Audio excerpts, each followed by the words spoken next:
দিতে পারে, যারা নিজের ক্রোধকে কি করতে পারে, দমিয়ে রাখতে পারে, এই সময় এদেরকে বলা হয় কোরআনের ভাষায় মুহসিন। তাহলে আপনি মুসলমান মানে নিজেকে ইমানদার ঘোষণা করলেন, ইমানদার ঘোষণা করে এক জায়গায় স্থির থাকার কোনো সুযোগ নেই। আপনাকে একের উপর এক গুণাগুণ অর্জন করে আপনি মুমিন হবেন, আপনি মুসলিম হবেন, আপনি মুহসিন হবেন, আপনি মুত্তাকি হবেন। এই জন্য ইসলামী নৈতিকতার পর্যায়ে হচ্ছে চারটি। কয়টা? চারটা। কি কি? সারা জীবনের জন্য মনে রাখবেন, কখনোই ভুলবেন না। ইসলামী নৈতিকতার পর্যায়ে কয়টি? কি কি? ঈমান, ইসলাম, তাকওয়া এবং ইহসান। যারা ইহসান করে তাদেরকে মুসলিম বলে। তাহলে আমরা যদি ঈমান গ্রহণ করি তাহলে ঈমানদার, আর ইসলামকে পূর্ণাঙ্গ জীবন ব্যবস্থা হিসেবে গ্রহণ করে আমরা কি হয়ে গেলাম? মুসলিম। এবং কিছু গুণাগুণ অর্জন করে আমরা হয়ে গেলাম কি? মুত্তাকি।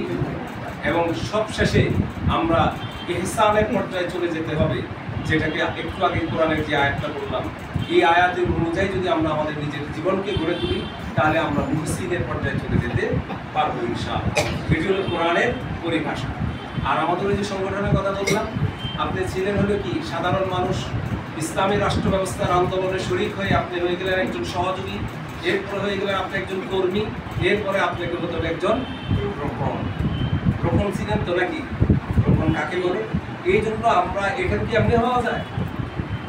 আপনাকে পড়াশোনা করতে হবে, ব্যক্তিগত রিপোর্ট রাখতে হবে, নিজের নীতি নৈতিকতার মান বজায় রাখতে হবে, মানুষের সাথে সুন্দর ব্যবহার করতে হবে, এই সমাজে সুন্দর একটি দাওয়াতি পরিবেশ তৈরি করতে হবে। তাহলে আপনি সংগঠনের একজন কি হতে পারবেন?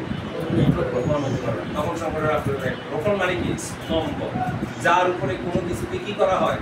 প্রতিষ্ঠা করা হয়। পিলার বলা হয় আর কি, পিলার, স্তম্ভ।